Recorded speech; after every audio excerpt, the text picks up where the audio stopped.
This is the Horse Radio Network. This is episode 156 of Horsemanship Radio, brought to you by Omega Fields, the world's best omega-3 supplements for horses. Horsemanship Radio is a part of the family of the Horse Radio Network. And today we have mounted shooting champ and Road to the Horse Director of Operations, Tammy Sronce. And we also have Emily Cain, co-founder of WildThink, keeping data, like a database of great ideas that's for busting boredom.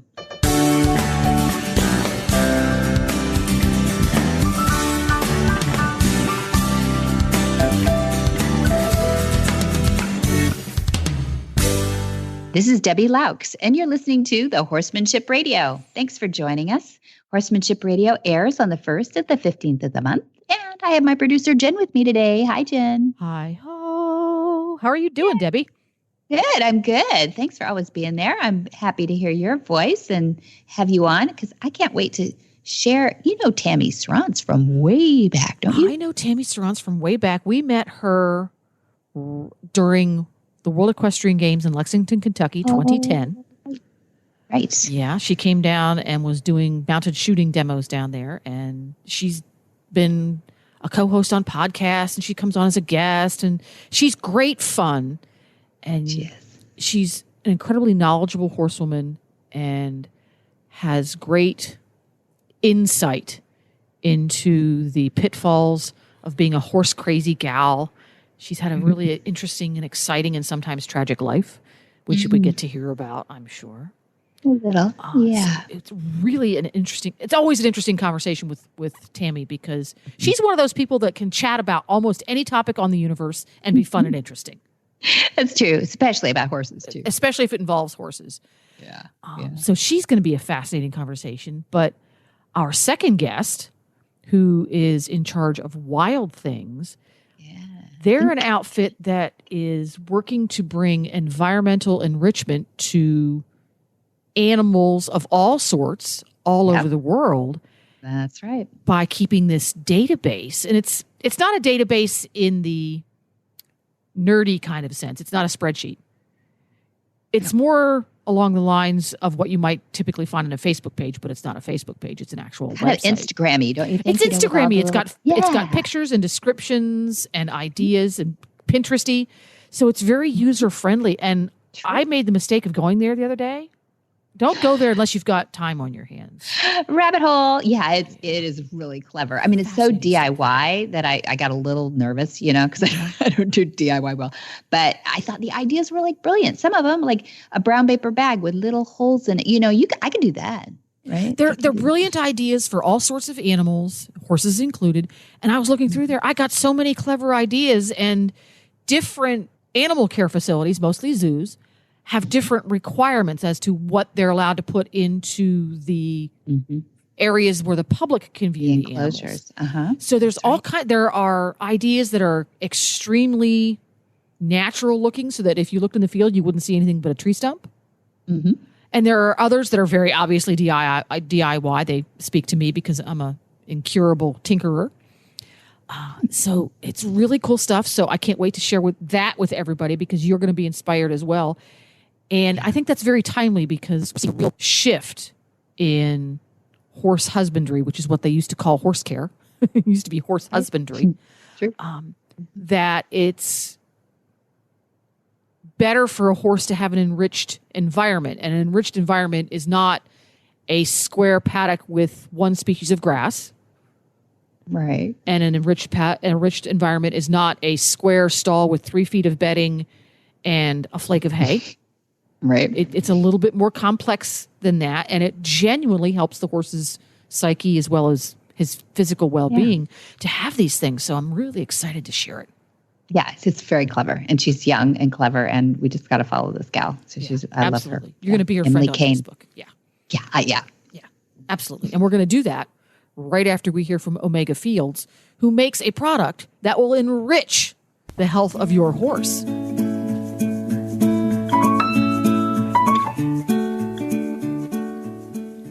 Omega Fields provides the world's best flax-based omega-3 supplements for horses. Their Omega Horseshine supplement is designed to improve health and performance naturally through advanced formulations developed by industry-leading animal health professionals. Here's what Frankie Evans had to say about her experience with Omega Horseshine. I have been using Omega Horseshine for about a year now and have seen remarkable results in both my horses, aged 24 and 4. They are turned out together, yet have very different needs. Omega Horseshine is a very natural and healthy supplement that has allowed me to successfully and safely address the unique needs of both my horses. I have seen new hoof growth, increased energy, shining coats, and no colic since beginning the new supplements. The extra benefit is the affordable price. I have been very happy with the results. Thanks so much, Omega Fields. Tammy Sronce resides in Fort Worth, Texas. Tammy, a native Australian, came to Texas to train cutting horses.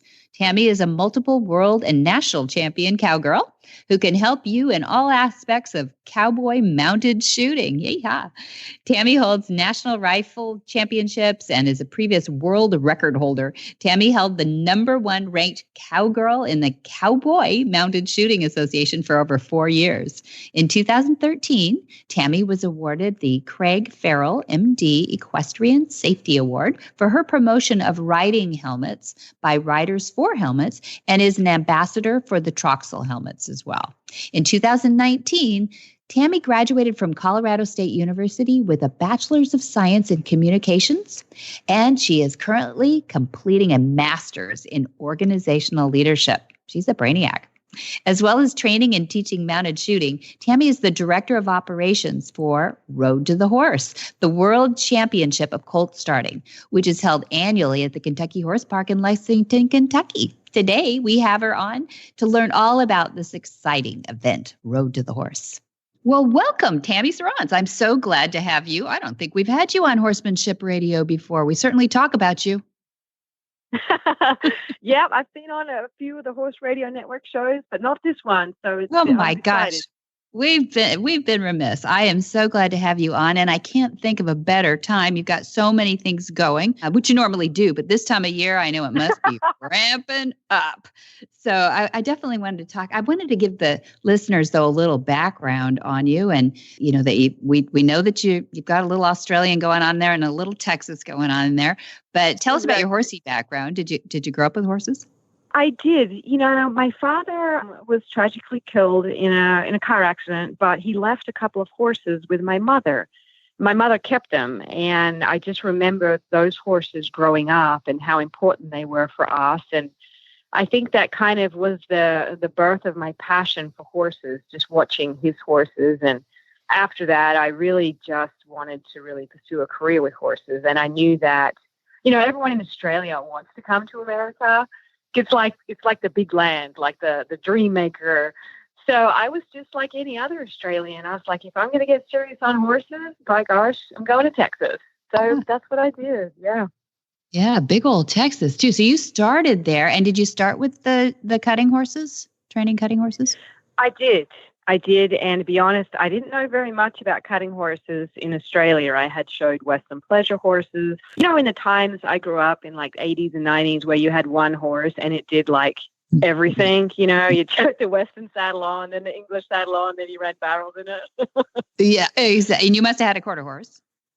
Yes, I did. Yeah, I did. And that's what I did growing up. So coming into cutting horses was really interesting to me. And I kind of landed in the fire. I really wanted to work for a trainer that was really going to push me. And I ended up at Oxbow Ranch with Lindy Birch and was there for many years. And I'm so grateful for her expertise. I mean, without her, I don't feel like I would have been able to achieve what I did in my mounted shooting arena. So cutting horses is where it started for me. Yeah, but you didn't stop there. So, and she probably saw the spark in you, because you not only wanted to excel in the training the cutting horses, but you went on to mounted shooting, and you didn't just do it, stick a toe in it, girl. You took it on. So you want to talk a little bit about how did you make that transition? It's not that far of a stretch, but how did you? This is a true story. I was on a date with somebody who was doing mounted shooting, and I was petrified of firearms. Never held one, never touched one, never knew anything about one. But my date was kind of like, hey, you want to give this a try? And, everyone's trying to impress everybody. And I was like, heck yeah, count me in, So that's always how wanted to, right? Yes. Yeah. Well, that's awesome. But So you get to number one. You get to I did, Yes, I started. What did he say? And, well, he just thought it was business as usual. It had no idea of my internal turmoil of the situation. But I have this little thing in me that makes me extremely competitive in no matter what I'm doing, whether it's college work or my, equestrian marketing career, mounted shooting, whatever I do, I'm all in. So that's kind of how I went into mounted shooting. I'm like, okay, I'm in this, so I'm all in, and you live it and you breathe it, and you get butterflies in your stomach thinking about your next competition. It was my entire world. And I think that's really how you have to be if you want to achieve the level that I was able to do. Mm-hmm. Mm-hmm. And you did. And we read some of that, introducing you. But people should go on your website and see, because you could really flesh out what you've achieved. And it makes good sense that you use those quarter horses that are so versatile and speed must be a big part of it, or pace is a big part of the shooting. Yeah, absolutely. Speed is obviously, the final result that you want. But, one of the things that I found, and I credit Lindy Birch and Oxbow for this, is you can have all the speed in the world, and you're not going to win if you don't have control. Yeah, and if you have control of that horse in a timed event, then you can save steps and you don't need as much speed, because you can flow through your patterns and go where you want to go efficiently. And I think that was the biggest thing that made me successful, is I didn't focus solely on speed. I worked on making my horses just good horses, nice and soft in the face and able to move laterally. And I think that was really the thing that made me different, is I had a strong foundation. That makes total sense. And it makes sense, too, that your competitive nature is what is helping you excel at something like the Road to the Horse, too. So running that whole Road to the Horse, we're going to get to, and I'm excited because I'm going this year, so I want to hear all about it. But before that, you've done some other things that are kind of pivotal in your life too, like you were awarded an MD Equestrian Safety Award, Craig Farrell, MD Equestrian Safety Award, for promotion of riding helmets, and you're an ambassador for Troxel. And was that due to that? You were hit by a drunk driver, I believe, in early 2012. Yeah. Yep. 2012. I was driving home from a work event at the Fort Worth Stock Show, and really was kind of living my dream at the world level, having clinics and traveling around full time and just competing. And was hit by a drunk driver at a traffic light. They had gone through a red light and kind of T-boned me. And the hardest thing about that, I had a traumatic brain injury and some conditions associated with that. But if you kind of put all your eggs in one basket and you see yourself as the champion mounted shooter that I saw myself, when you're not that person anymore, it's devastating. It's like, I can't leave the house. I can't drive. I can't remember where I put anything. Like, who am I anymore? Yeah.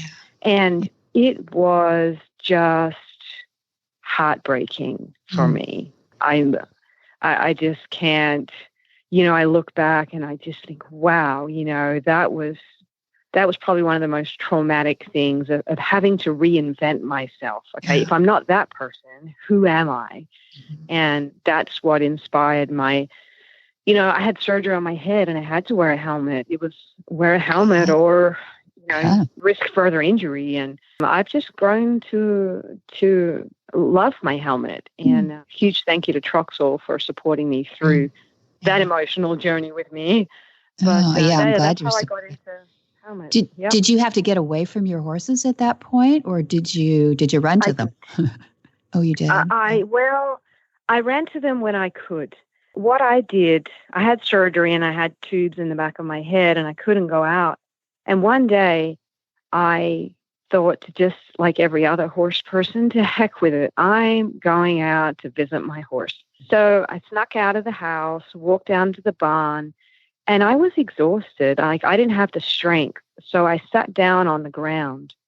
And I remember my world champion horse coming up to me, and he stood over me like this guardian angel, and I held on to his left front leg, just wrapped it like a bear hug, and I looked up at him and I thought, you know me so well, and you know I'm not well.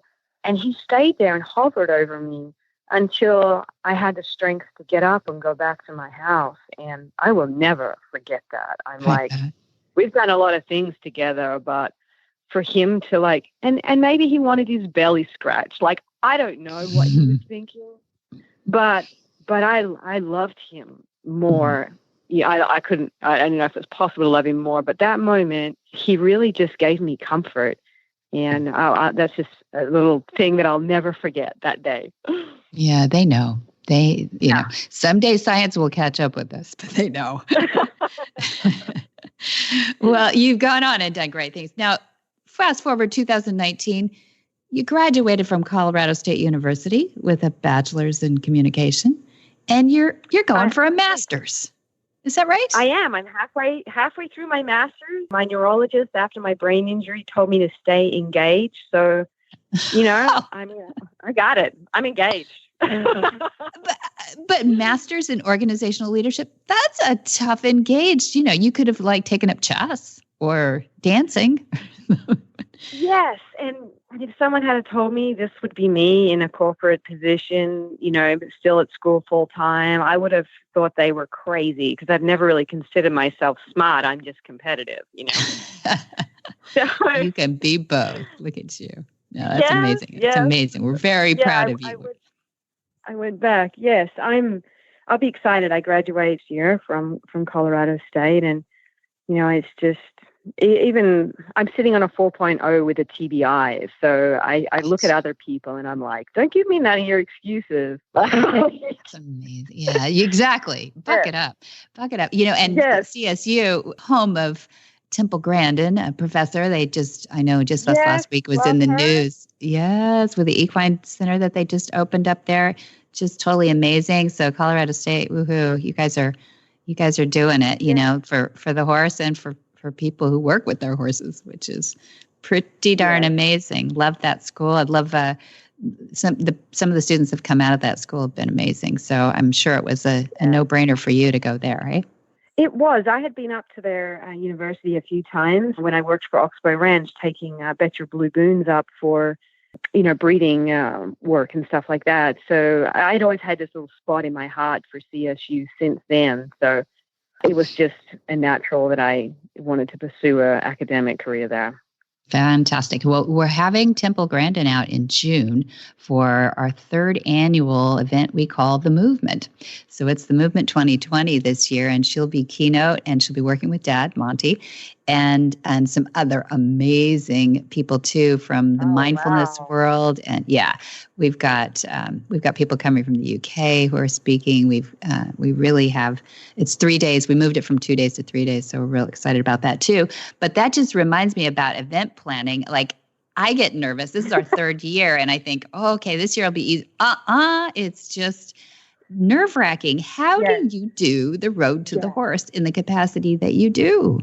You know, it's tough. And we just finished the collegiate version of Road to the Horse at the Fort Worth Stock Show.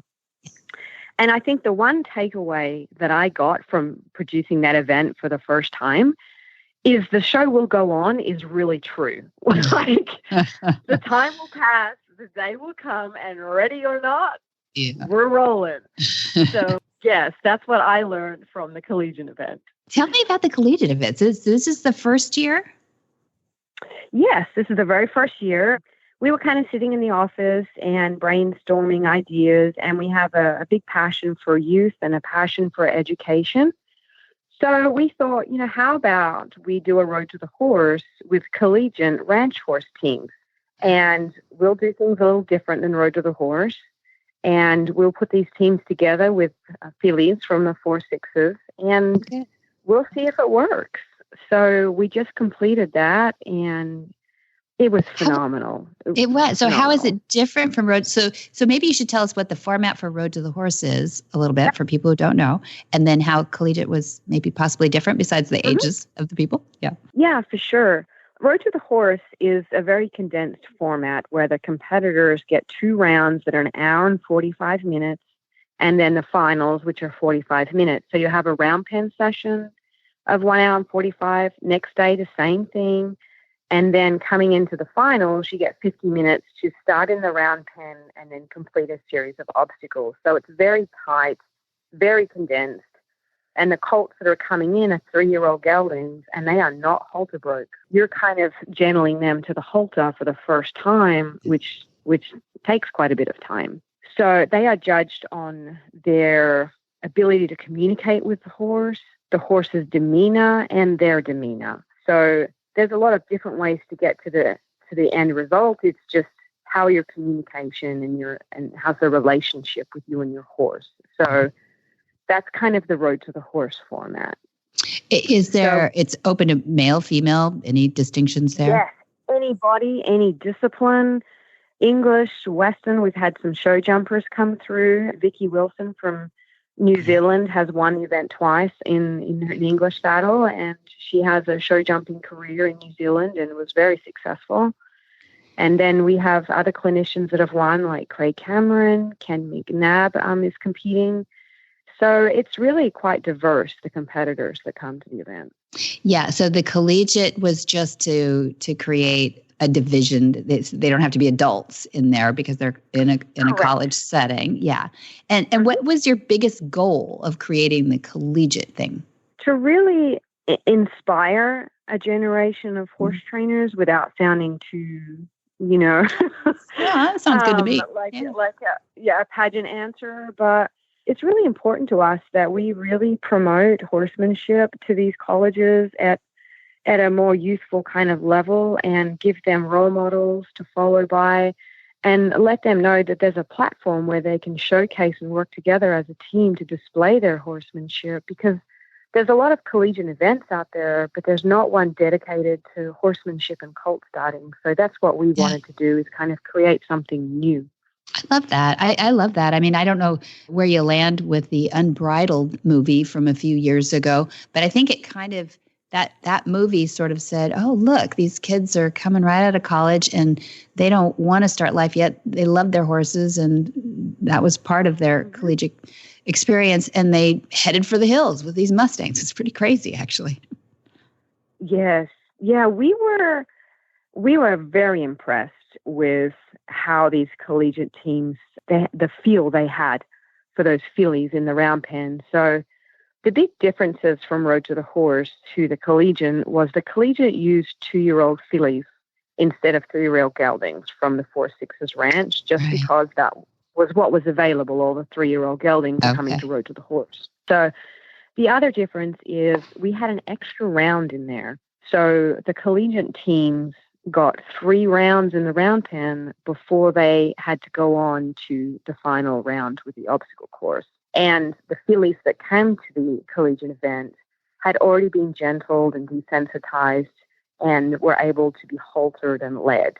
So that really saved probably a good 45 minutes to an hour of their competition time. So they could really walk right in, kind of catch their filly and go to desensitizing to a saddle and stuff straight away. Mm-hmm. And that really, we just wanted these kids, we didn't want to make it easy for certain, but we wanted to make it where they could succeed. Yeah. Because we want them to. Yeah. So that was the big difference. That makes good sense to me. Yeah. Started off right. Great. So are you pleased with the results? Will you do it again? Yes. I can't confirm we are, but all the feedback we've had, especially from the stock show, was amazing. There is a recap video on the Road to the Horse website. If someone's listening and they're kind of curious of what it looked like, they can just go to roadtothehorse.com, and on the collegiate tab, there's a video that kind of recaps the entire competition. But, there was an energy there that you can't script. Like, these kids were so excited and so passionate and so good. I when I got into the collegiate deal, I thought, man, this is really bad timing. This is right before Road to the Horse. Like, whose idea was this, I believe you.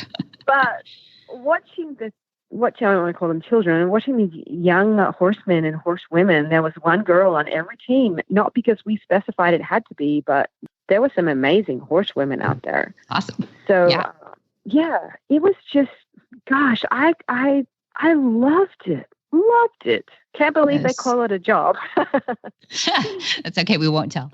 But it seems like I got to go to that next year too. So what should I be looking forward to?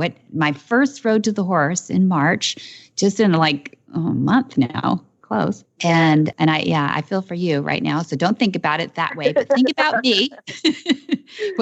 What's the first thing I'm going to see when I see that remuda? Am I going to, I'm already picking my horses, by the way, Tammy. I already, Jesse's buckle looks pretty good. Yes, they are some beautiful horses coming in. I've already got a couple of favorites myself. Okay. Tell me, okay, later. Tell me, yeah. Okay. And so we see that remuda, and we start picking our horses, and or are we picking by the trainer? Is it a personality thing that I'm looking for, or am I looking for the horse? It's really funny because you go into Road to the Horse and you're like, I'm a Ken McNabb fan, or I'm a Craig Cameron fan, or I'm a Wade Black fan. They're all our main competitors this year. But when you actually walk in and take a seat and the horses gallop in for the first time, you're just like, I'm so in love with them. Like, you're just reminded of the beauty and the privilege we have to work with these amazing animals. That's the thing that gets me first. I'm like, wow, like horses. What else is there? Exactly. It's not Road to the Cowboys. It's Road to the Horses. Yes. And I know it sounds elementary, but we're just taken back by the beauty of why we love these animals so much. So that would be the first thing. The running of the remuda is special.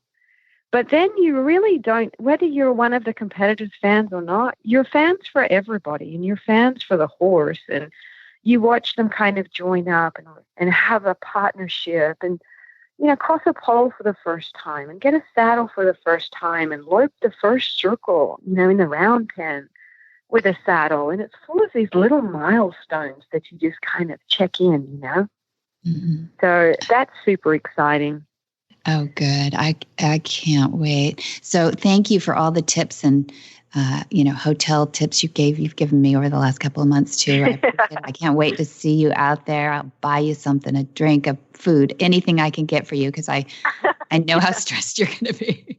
But if there's anything I could do, I would be happy to do it. But I'm so excited to see you out. And so people should go to theroadtothehorse.com, and they should hopefully have their tickets already. I'm sure it's getting really unwieldy with tickets at this point. We are getting full. Yes. Yeah. And then for those that can't make it, I can't announce it right now, but if they keep an eye on the website towards the end of February, there is going to be a live stream pay-per-view option. Wow. So for some reason, if you can't make it to the event, which you should, because the shopping there, besides the amazing horses alone, exactly. Fabulous. But there is an option to watch it, a pay-per-view, and those details are released at the end of February, and they will show you all the Colt starting action from Lexington. Okay, but buy your tickets if you can get there. Stay at an Airbnb if the hotels. Yeah. Mm-hmm. Get there if you can. I was blown away my first event. I just thought this was another expo or fair, and I've seen quite a few, like I'm sure everyone has, but this is it's just different. It's a little, you're on this little journey with these competitors together with the horses, and it's just awesome. Well, maybe you can hook me up with some of these trainers too. I'd love to have them on the show. We've had Craig Cameron, we've had Chris Cox, and a few of the guys, Richard Winters, but I'd love to talk to them about this experience. I've never talked to them specifically about this, and they're amazing. Yes. Barbara Schulte is a cutting horse trainer. She was a judge, and she's doing some wrap-up kind of deals on the collegiate, she would be a fabulous one to chat with. And then Ben Baldus was our host, and he is a open ranch versatility world champion. Okay. And he done a phenomenal job hosting the event. So he's also a bank of knowledge. But yeah, it was great. Great. Thank you. We love supporting it. We love supporting you and hearing all about these things. So we'll have you back and we can talk a little bit about maybe getting you out to the movement and meeting some of us out here. But good luck on the road to the horse. That sounds amazing. Yeah, it will be. And, you know, it's your college buddy, Temple Grandin. So you got to do that. I'm a big fan of hers. I have seen her in person at one of the Cowgirl Hall of Fame things, but I've never had a conversation with her. So I'm a bit of a, I'm a bit of a super fan for her. Starstruck. Me too. And you know what? She is everything we make her up to be too. She's pretty amazing. Really? Very authentic. Very authentic. And she's the flight animal. This is what I love about her. She is. Ask her anything from the horse's perspective, and she is it. It's really cool. Wow. Yes. Yeah. Loved her. Ever since I saw the movie. Yeah. I know there's probably some differences in the movie to real life. Not much, she said. Journey. Yeah. Oh, really? Yeah. That's awesome. Yes. Phenomenal lady. Yeah, great. Well, we will see you at the Road to the Horse. Tammy Sronce, thanks for being on Horsemanship Radio. Thank you so much. Hi, Carol Herder here, president of Cavallo, home of the world's most trusted and popular hoof boots. You know, one of the most interesting parts of what I do is the many horsey stories I get to hear. Most of them are really uplifting. Some are stories of challenges, and a few are downright sad. Recently, a wonderful woman took the time to approach us at a show to share a story about her horse who went down in quicksand.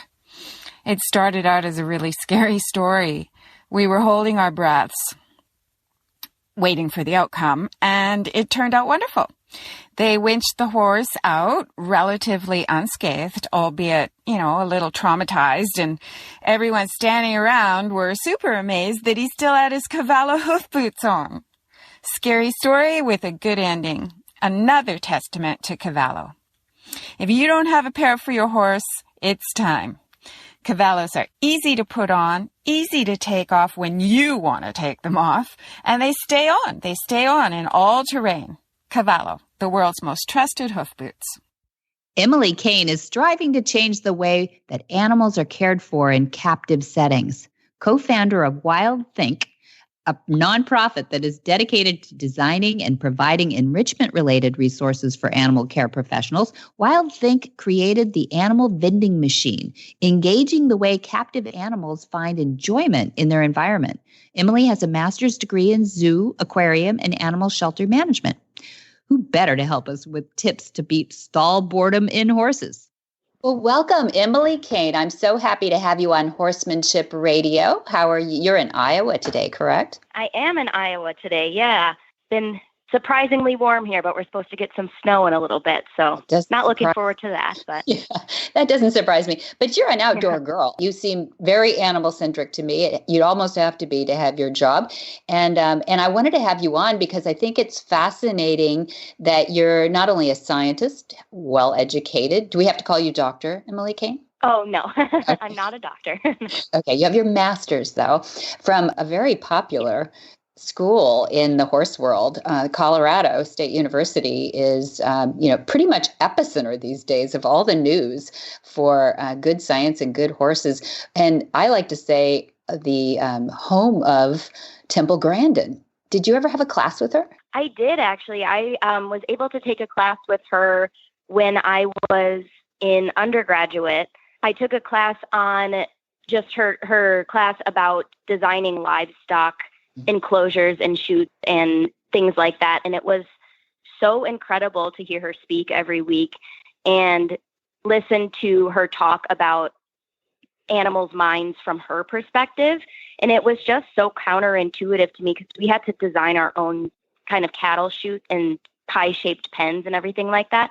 And it was actually one of the most challenging things I think I had to do animal-related in undergraduate school. It was just so counterintuitive, but when you thought about it from her perspective and the animal's perspective of the notion of the animals coming back to where they came from with that kind of S-shaped curve that she does with the cattle chutes. It made complete sense. And it was kind of like, wow, how did nobody think of this before? So yeah, it was really cool to take a class with her.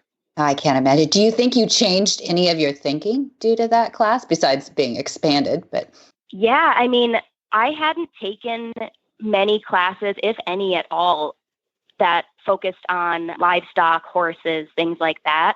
I had kind of more focused on small mammals, dogs, cats, exotics, and animals like that. So to think about animals that are prey species, actually, and think about how that they perceive their world from kind of a more constantly on the lookout, on their toes, a little bit terrified, very hyper aware of everything, that definitely kind of changed my mind about how animals look at the world and encouraged me to look at the world or try to look at the world from animals' perspectives when I am designing enrichment or taking care of them or designing exhibits or modifying their enclosures. She definitely opened my eyes to looking at things from their perspective. Yeah. Interesting. Oh, so fascinating. You got to take a class. I'm so glad that you do have a little temple in that hypervigilance of animals, the flight animal in you. So let's talk about this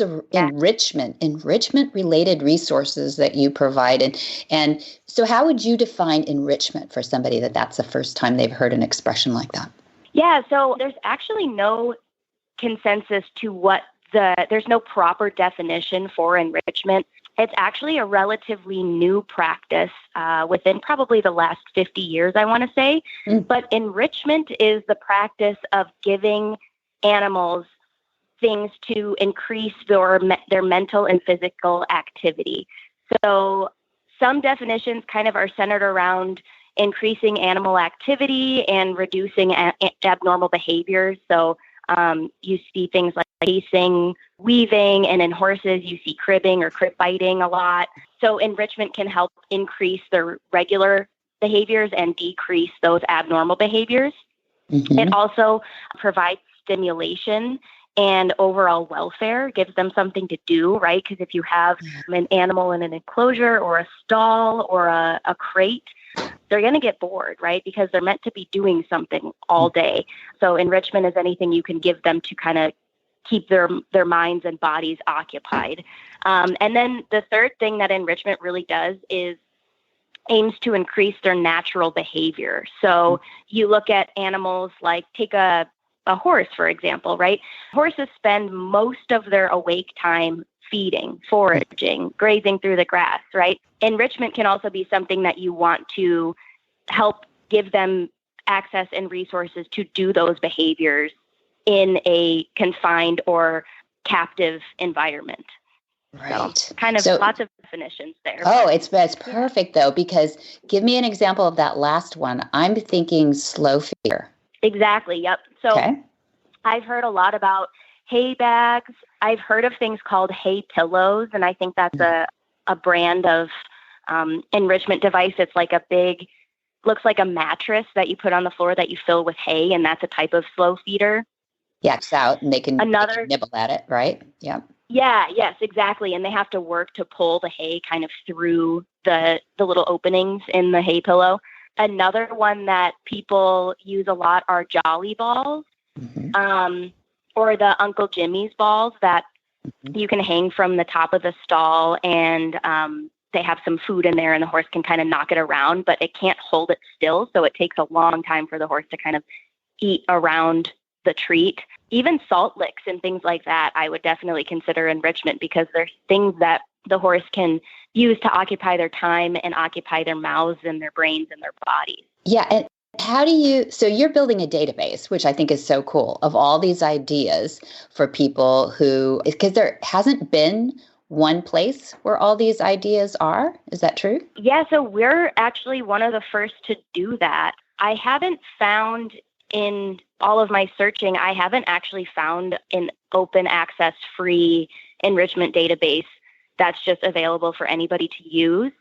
And I thought, and my business partner, Nick, also, we thought that it was definitely something that is needed in the animal care field. It's really easy to kind of get wrapped up in a routine of giving the same enrichment, maybe if you're a zookeeper, or to just feed your animal, because, feeding your animal is definitely one of the biggest responsibilities, and it's easy to just do that in the easiest way and the most convenient way.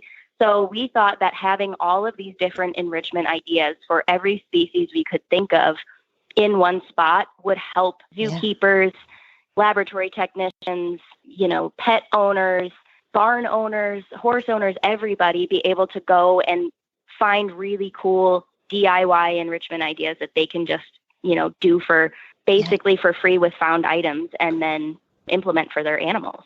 Love that idea. And why hasn't anybody thought of it? So what's Nick's name? He's co-founder of this. WildThink is what you call your nonprofit foundation, your nonprofit organization. It's basically a website, right? What's Nick's last name? Yeah, Nick's last name is Natov. Okay. Nick Natov. Nick Natov. I got to give full credit to Emily Cain and Nick Natov for co-founding WildThink, which I just think, so you describe it as a nonprofit dedicated to designing and providing enrichment-related resources for animal care professionals. But you're really saying this is for anybody who has an animal that you want to create a better environment for them to be happier, healthier, more naturally motivated to get through life. Yeah? Yes, absolutely. And I think we kind of started it out more geared towards zookeepers because that's kind of the field that Nick and I both came from. But as time has gone on and I've talked to more and more people, I've realized that the enrichment resource is just as valuable for pet owners, people who have barns, people who have, rabbits at home, parrots at home, really anybody, who's looking to improve their animals' welfare and keep them stimulated and happy, could hop onto our website and find a ton of different fun ideas to give to their animals. Yeah, I love that. Why do you think we like to watch animals eat so much? That's a good question. I don't know. I definitely like that. I think it's satisfying. It may be coming from a kind of a caretaker perspective, I guess, kind of like, I like cooking and baking for other people sometimes, but, kind of providing food for something else is kind of like taking care of something. It's that satisfaction of knowing that you are providing something essential and something that makes that other being happy. Food is universal. Everything eats. Every animal eats. And I think that's one thing we can also connect over is that satisfaction of eating something really good. Yeah. So that's a good so question. Nice. I've never thought about that before. Well, we really do, right? I love going out and feeding ducks, and I love seeing my horses happily munch. And and I love your slogan, though. I read it somewhere on your Facebook page. People should go. It is loaded with the coolest, funniest, most natural, instinctual things that animals do. But I love the slogan of "There's no free lunch." Tell us why you said that. No free lunch? Yeah, I mean, no, I don't remember saying that. Maybe you Nick didn't said say that, but maybe Nick said it. Yeah. It looked as if you were saying they had to work for their food a little bit, right? Yes, absolutely. Animals in the wild, I mean, every animal has to, the basis of survival is eating, right? Whether you're a predator or you're a prey animal or you're somewhere in between, every single animal spends time looking for food, hunting, foraging, whatever it is.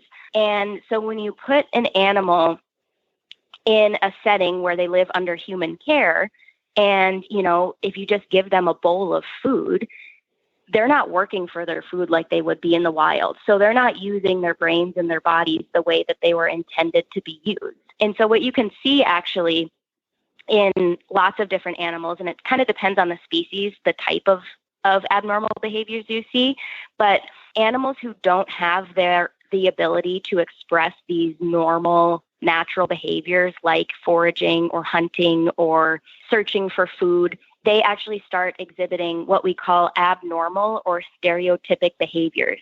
And so those are behaviors that are unnecessarily repetitive. They don't really serve any function, but they're a way of coping with the animal's inability to express these natural innate behaviors that they need to express. Okay, so give us some things like like pacing or rocking back and forth. In primates, you see a lot of rocking back and forth and kind of hugging their bodies.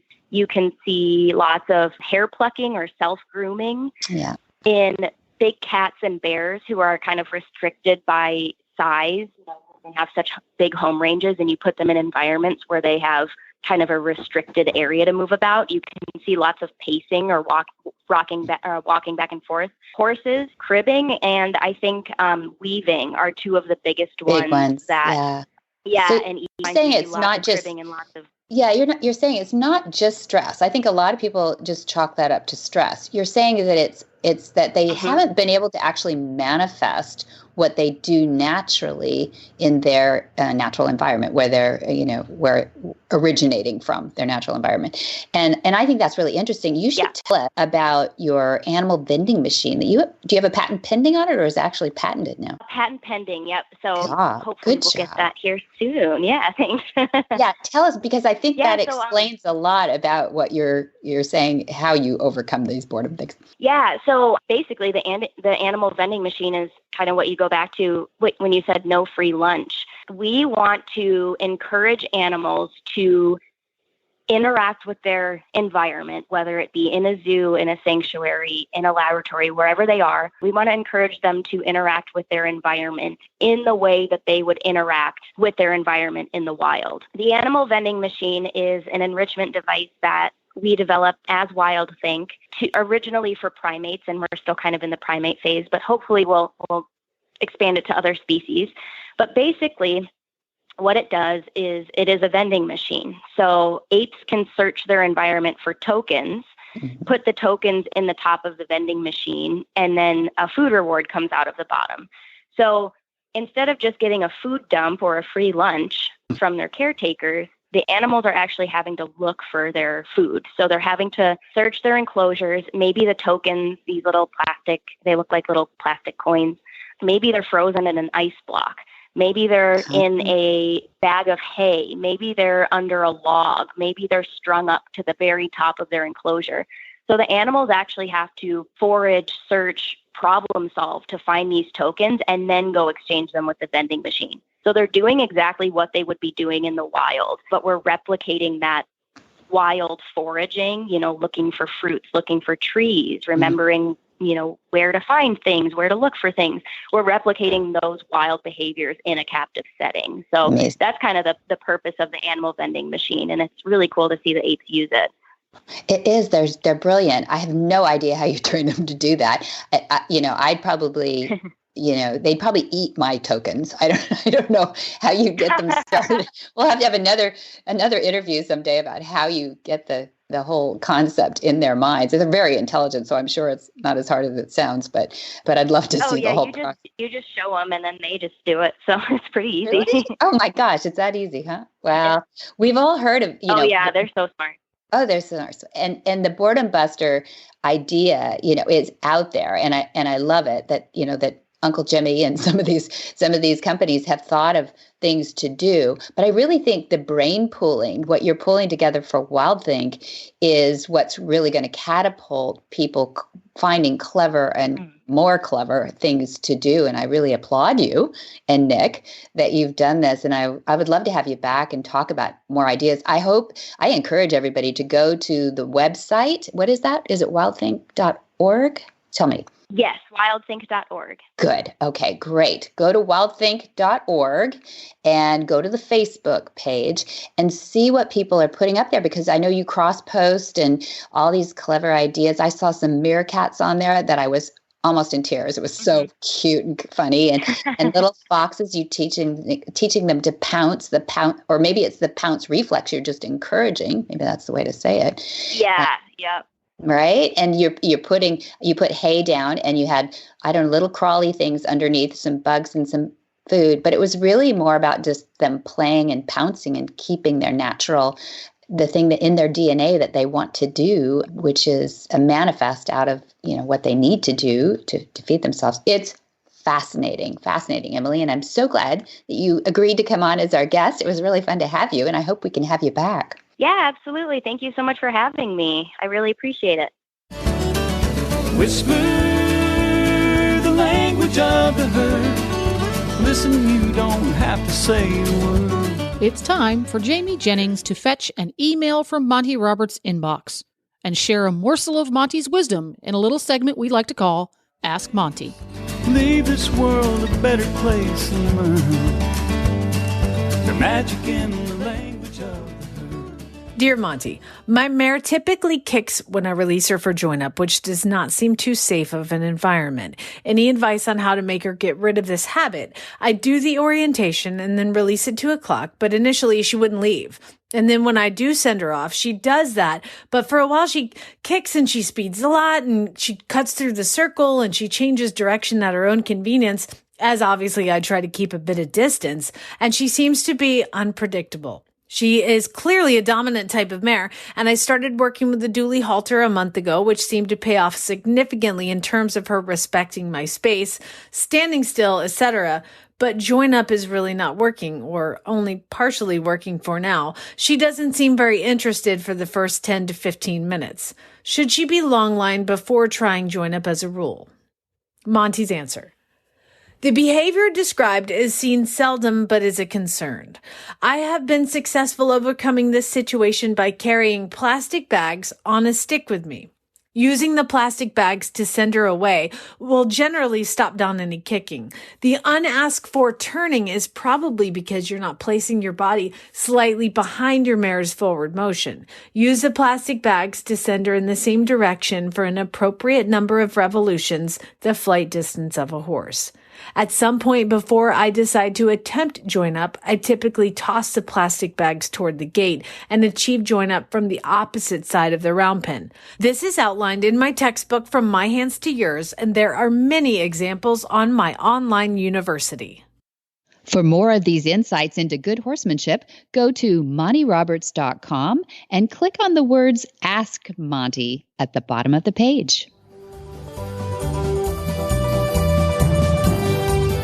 A couple of years ago, I don't know how long ago it was now, but we had you on a number of our shows talking about the Equus Online University, which had just come out. It has developed. It's become better with the search engine in it, and it's become better with the forum because we have such an amazing – a lot of those forums, people get on there and go, oh, no, you're not. Yes, you are. No, you're not. Yeah, usually it ends up with the whiners on forums. Exactly. Right. And it's not. What I see is a mentoring. Actually, it's almost the polar opposite because we do give these rosettes out for people who've completed so many lessons. And once the rosettes started, now we have we're up to 5 rosettes for somebody who's watched every lesson. And you have those rosettes by your forum personality in your profile. And so you can really see who's watched all these things. So it gives them credibility when they come in and say, hey, have you watched this lesson? So people come on there and they're using it as a training tool, frankly, and they get on there. And I'm not bragging on the university as the greatest training tool, which I think it is, but it's also a great place for people to be mentored as they begin their journey with horses. It really is cool. So when they watch the lessons, and they can watch them over and over again as many times as they want, they get the lesson notes, they get audio, they get visual, and then they've got the forum to kick around too. Plus we've got now since 2004, every week, without fail, we put up a Q&A from Monty himself. He chose the question, he answered it, and we put it in a database. And that's actually free for everybody to search and get to. It's open on our Equus Online University. In other words, it's a non-subscriber open source forum too. Not forum, but a Q&A base. The forum is not. You're behind a subscriber wall for the forum, just so we know who's talking. But it's been an incredible experience, actually, to put these together with Stefan Peters and Will Simpson. You know who I'm talking about. These guys have won everything in their worlds. And Charlotte Bradals, and if I get started, Richard Winters, and so many guest lecturers that are on there, too. So some people ask, why is it called university? Well, that's what a university is. It's not just one opinion. It's not just one deliverer. And I think that's the difference between everybody is putting out a YouTube these days, and they're free. So people ask us sometimes, why do you charge like up to $10 a month. And well, it's expensive to make the university. Everybody knows quality is not cheap, but it's really our mission statement. And I know that sounds a bit trite, but it's true. When you've worked at it for 5 years, just to get all that quantified and on there, there are just almost no subjects we haven't covered at this point. But Dad and I were looking at the list, and he goes, "Hey, I'm going to be making videos well into my 90s." And I went, "Yes." So promise and sign here. So we do have a lot of subjects left to go, and a lot of people we want to still get on there. What do you think of it, Glenn? Well, I think one of the things about training horses, same as training anything really, is that you're going through stages, and you're always coming up to a new problem to solve or a new issue to deal with. And what I like about the university now that you have so much content on there is that whatever issue you're running into, there's going to be something on there to help you. So not many people are going to go on there and watch all the videos because there's just so many of them. What you're going to want to do is go on there, and you're going to want to watch the videos that relate to the situation you're in currently with that particular horse. And that's what I like about it is it has so much content now that whatever you're dealing with, you're probably going to find an answer somewhere, somehow. And if not, you can go to the forum. Yeah. So, that's what I really like about it is wherever you're at now is where you can find that situation. Plus, YouTube is so full of crap now. And I'm not saying that every video on there is crap, but we all know what we're talking about. Yeah. There are some that are. And, one of the things that I really like about this is, you can trust it. That what you're seeing is something you can trust. I've tried doing repairs on appliances and things off of YouTube videos, and some of them are good, some are not so good. And one of the things I couldn't get back together again. So it was, that at least you didn't hurt yourself. That's right. Good. So that's what I really like about it. And for that, yes, it costs a few pennies to do it, but it's worth it. Nice. It's worth it to do it right. Yeah. Yeah, that's it. And it is tried and true. Everything on there is so tried and true. If not, they'd be throwing tomatoes at us in the forum. But it really does work. And we are so happy that so many people have been interested enough at least to go there, and I should plug in the website right now is www.montyrobertsuniversity.com because people can get a free day pass on there and go see what we're talking about and check out that search engine too. You can put in the weird little keywords and you find all kinds of crazy stuff. It really is cool. And it breaks it down by not just the lessons first, then it goes into the Q&A database, and then it goes into the forum. So you can actually pick and choose where you pick up those keywords from too. So it's great. And then you also have little challenge questions, which I love, the little tests at the end. There's always 4 questions at the end of your lesson to make sure that, you were watching. And if you get it wrong, it just says, want to try again? And so by process of elimination, you get it right. And then it moves you on. And that's how you get your rosettes, that you've accomplished that lesson and that you get to move on. But what you just said is so important, because when we were setting this idea up, nothing really existed like it. We didn't want it to be first you have to do 1, and then you have to do number 2, and then you have to do number 3, and like it was some sort of programmed process. Yeah, because that never works. It doesn't. Because we wanted people who were amazing trainers to jump in there and go, this is what what does Monty say about this? Or what does this trainer say about that? And they could be at a world-class level, or it could be a very beginner saying, where do I start first? And you can just go down the lessons if you want. But, it's like you said, if all of a sudden you have a horse that won't load, and you didn't have one last week that didn't load, you go to the loading lessons, right, and it's a whole series on it. And it's MontyRobertsUniversity.com? That's it. Yeah. Thanks for asking.